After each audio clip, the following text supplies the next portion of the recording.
sisters, let us open our Bible from the book of Philippians, chapter 4, verses 14 through 19.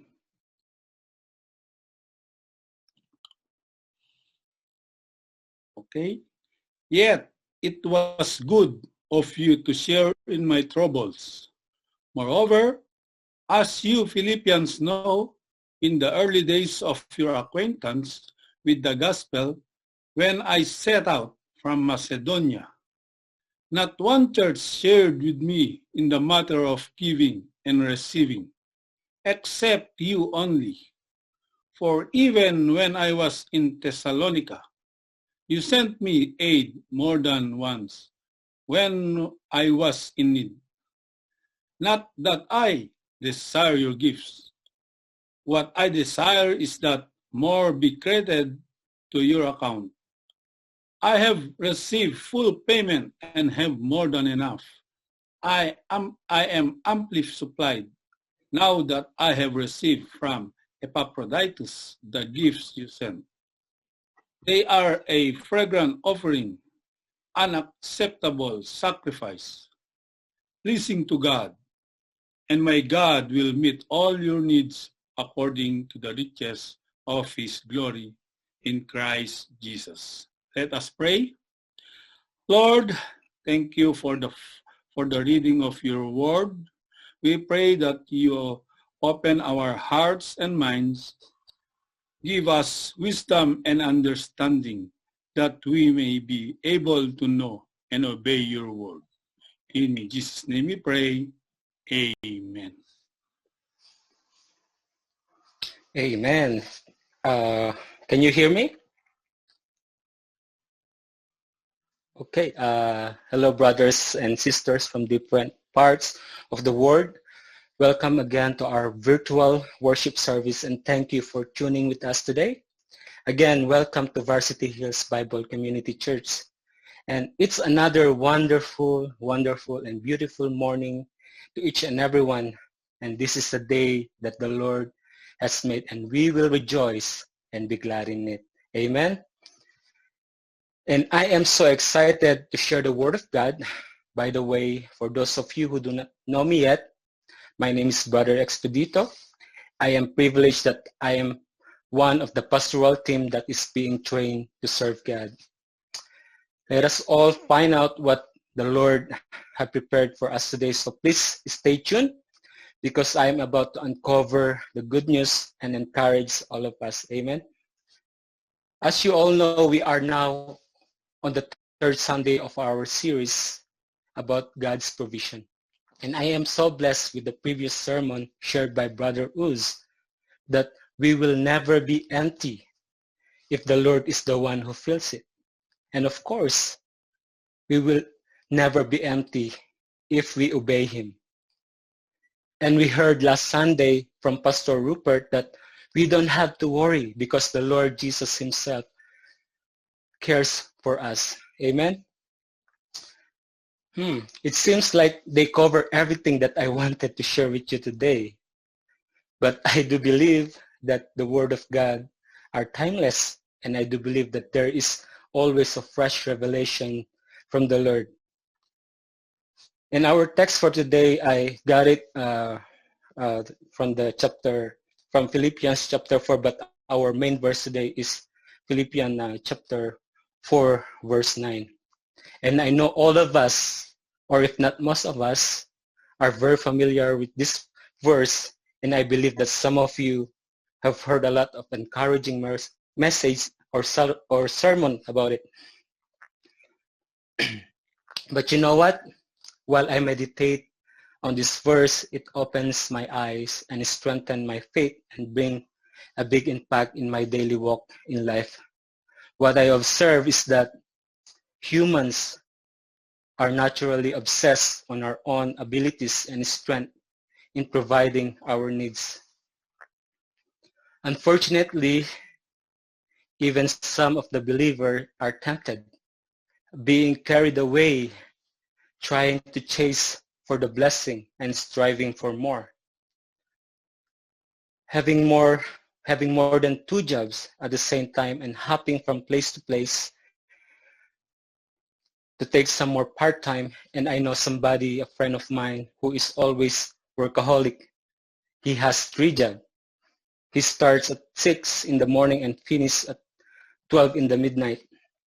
I remember one time I advised him to slow down and treat himself a day off because as I look at him, he became very skinny, dry, and old. And advised him to take care of himself. But you know what? What he said to me, what for? We are here in Canada. We must take all the opportunity to work and work. I just can't imagine how he can handle waking up in the morning without having enough sleep and how he can manage his family. He might get all the things that he wanted in life, or maybe he doesn't feel anything right now in his body. But anyway, everybody knows him in that small town. He is the only Filipino who is riding a brand new Cadillac, Mustang, Ram pickup, and I don't remember the other one. Brothers and sisters, extra income, part-time, double job is not bad. And who is in right mind, who doesn't want extra income, right? Are you with me, church? Can you hear me clearly? Amen. So I've tried to sell a lot. I tried to sell health and beauty product online, and at the same time to sell it to my coworkers. And now my wife just recently purchased an online franchise of food stalls in the Philippines, and hoping that it will help us to add more in our income. Again, extra income and part-time is not bad.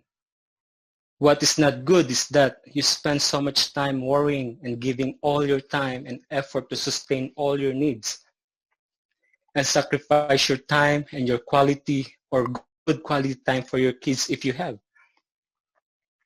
And most of all, to compromise your time for the Lord. And the Lord has given us 6 days to work, and we should offer to Him 1 day, or He's just only asking us even a few hours to spend appreciating and thank Him for everything that we have and for all the blessings that we receive in Him. Sometimes we prioritize our job rather than our Lord Jesus Christ. Or even we attend to the worship service, our minds and our hearts are still on the job, thinking about how to make money, isn't it? Money is not bad itself, or having so much wealth is not bad. I'm hoping and praying that all of us here right now will accumulate wealth so that we can help anyone who is in need. And of course, for the furtherance of God's kingdom. Amen? Money is not bad itself. It is the love of money is the root of all kinds of evil, according to 1 Timothy chapter 6, verse 10. For the love of money is the root of all kinds of evil. Some people, eager for money, have wandered from the faith and pierced themselves with many grieves. I've been through all these, brothers and sisters, and sometimes I don't have any time to read my Bible or devotion to the Lord. And sometimes it comes to the point of my life that I am depending too much on my own abilities and strength. And the saddest part is I just ended up empty, stressed, and disappointed. I believe I have experienced anxiety, struggling on how I can provide for my family and sustain our daily living. We are in desperate for a lot of things, especially when I first came here in Canada. It's very hard to adjust. But you know what? By the grace of God, we will able to go through because He promises that He will provide all our needs. That is why I entitled my message for today, Keys to Access God's Provision. And I'm a bit preoccupied with my introduction, but don't worry, I will give you only 3 points. Are you still excited to know about it? Amen. Are you with me? Amen. Okay. Number 1, key to access God's provision as the Word of God. We see it in our verse in Philippians chapter 4, verse 9. It says, "And my God will meet all your needs according to the riches of His glory in Christ Jesus." And that leads me to my first point. Number 1, key to access God's provision, acknowledging the source. And this is what Apostle Paul in response after he received all the help and relief from the Philippian church, that he is not that he is good and he is deserving to pay back from all of his good work. He even quoted in verse 13, "I can do all this through him who gives me strength." But first and foremost, he acknowledged the very source of his supply. Did you notice the first 3 words in verse 19? As Sister Isa will flash it in your screen.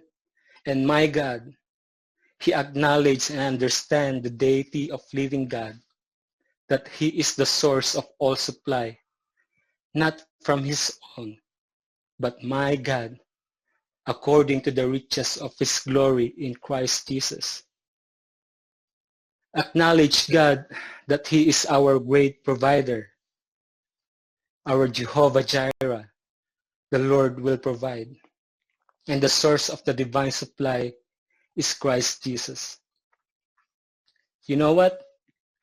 One of my favorite verse and the lyrics of the song, "Praise You in the Storm." I don't know if you don't know this song.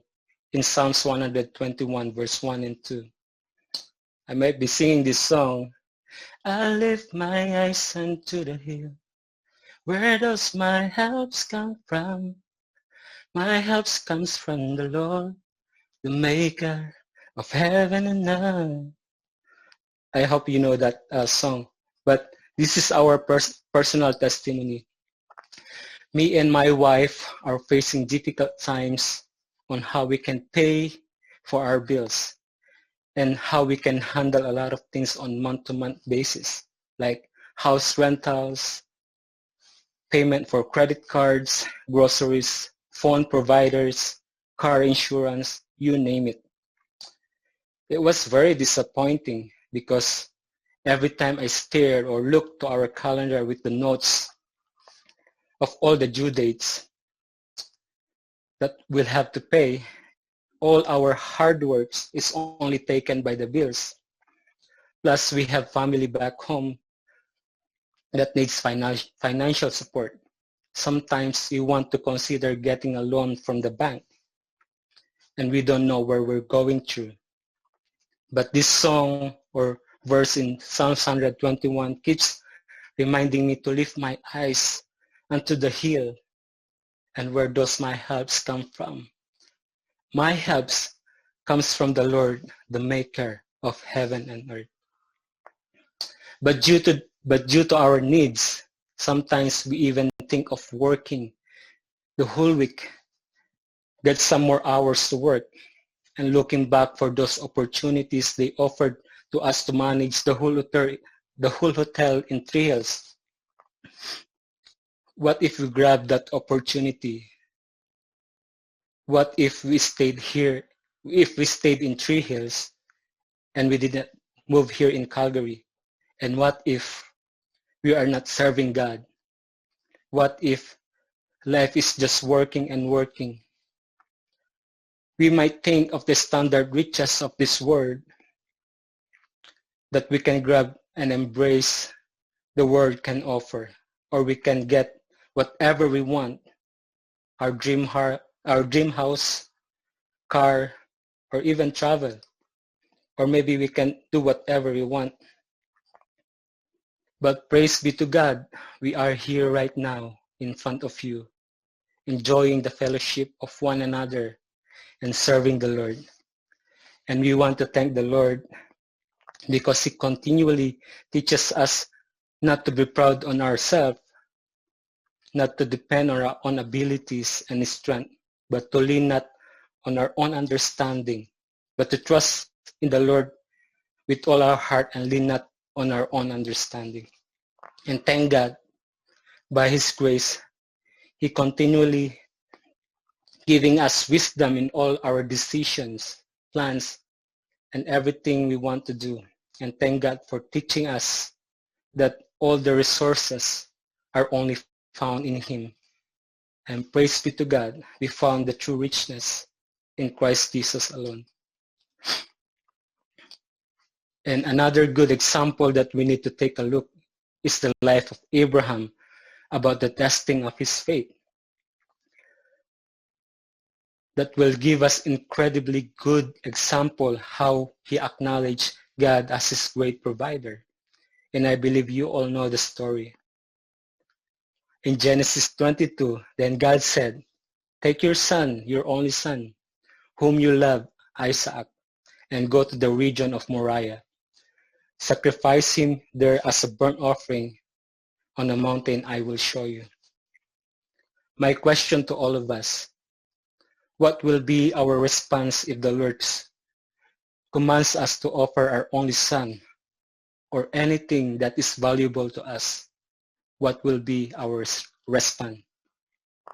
You don't have to answer me, but I leave that question to all of us. It's between you and the Lord. But we can see that in verse 3, early the next morning, Abraham got up and loaded his donkey. He took with him 2 of his servants and his son Isaac.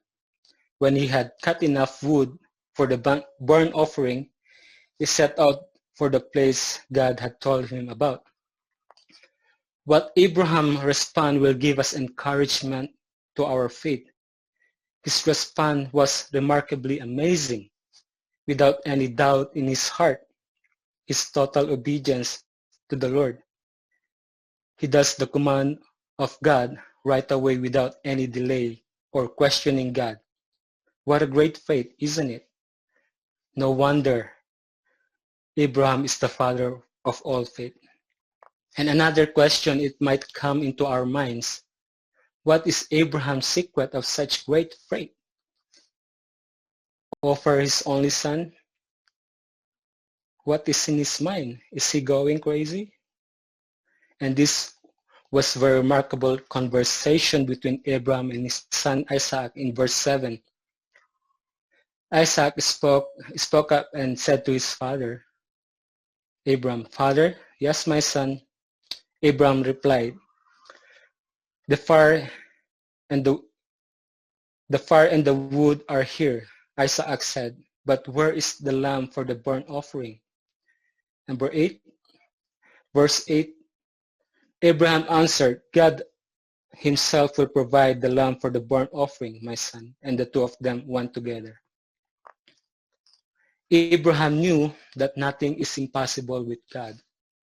In his old age, by the age of 100 years old, and his wife Sarah, at the age of 90 years old, she gave birth to a son, Isaac, as the fulfillment of God's promise to them.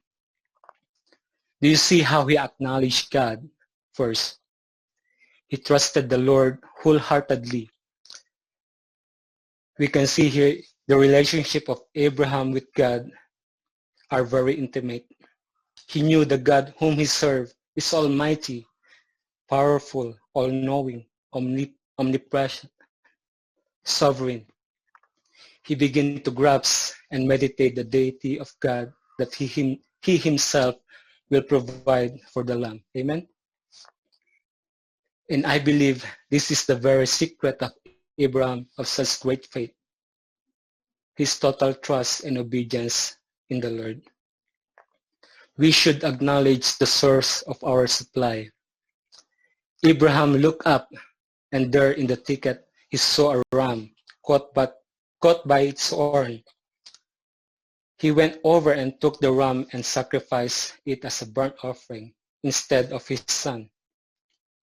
So Abraham called that place "The Lord will provide." And to this day, he said, "On the mountain of the Lord it will provide." Abraham looked up and found his provision. Hopefully you can see the gesture here. Can I ask all of us, can you try looking up? Can you see yourself? No, right? And now, can you try looking down? What do you see? Of course, yourself. Amen? When others fails to come to your rescue, don't look down on yourself and get easily disappointed, but remember to look up where the Lord Jesus is saying, my precious child, I will surely be with you. When the well runs dry and the barrel is empty, remember that my God will. When you cannot, my God will. When there seems to be no way of reaching your needs at all, my God will. Amen? Don't always look down on yourself, on our ability and strength, assuming that we can do all things, but always look up and acknowledge Christ as our divine supply, our great provider. Secondly, in verse 6,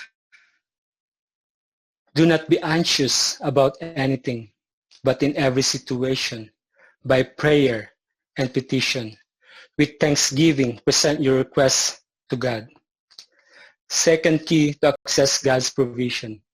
We should approach the throne of grace with confidence and bring our requests to Him through our prayers and petition.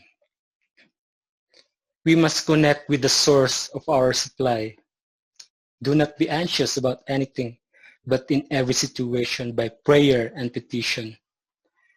Instead of putting all our time and effort in worrying about anything, why don't we get down on our knees and humble down ourselves before the Lord in prayer and confess in our mouth, without the Lord Jesus Himself, we are nothing. We should present all our requests to the Lord, bringing all to Him, every situation we have in life, and the peace of God which transcends all understanding will guard your hearts and minds in Christ Jesus.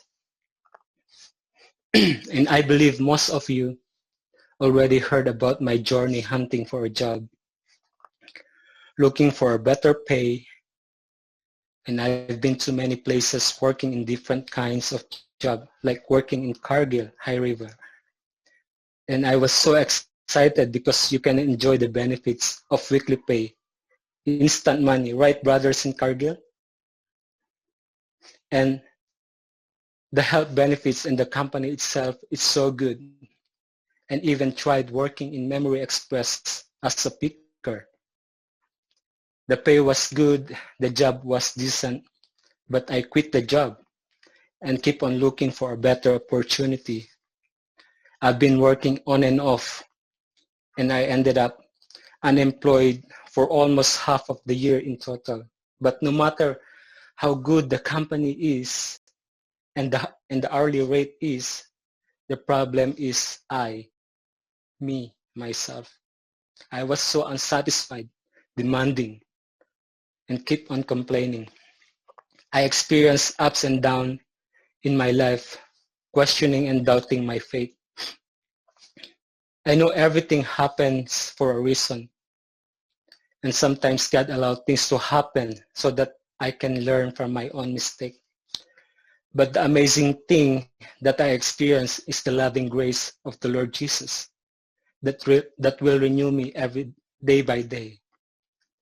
I come to realize and ask the Lord for forgiveness, asking the Lord for wisdom to give me a heart to love everything I do and be satisfied in everything that I have, and ask God to give me the job that I can enjoy, and most of all, to spend quality time with the Lord and enjoy weekend day off, and to attend the Sunday worship service every Sunday. And that is my heart desire.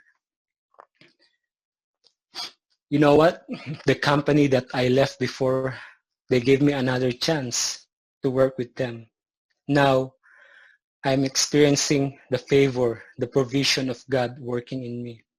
The company has finally placed me as a regular employee, from being subcontractor to payroll system, and hoping for more and asking the Lord to increase my salary in God's perfect timing. Amen? Brethren, we should present our requests and petition to the Lord. We should connect with the source of our supply. Ask, and it will be given to you. Seek, and you will find. Knock, and the door will be open to you. For everyone who asks, receive, and the one who seeks, find. And to the one who knocks, the door will be open. Which of you, if your son asks for a bread, will you give him a stone? Or if he asks for a fish, will you give him a snake? If you, then, though you are evil, know how to give good gifts to your children, how much more will your Father in heaven give the good gifts to those who ask him, right? Brothers and sisters, do not think of the Lord has forsaken you. He is the God who takes care of even little things. In Luke chapter 12, verse 6, are not 5 sparrows sold for 2 pennies?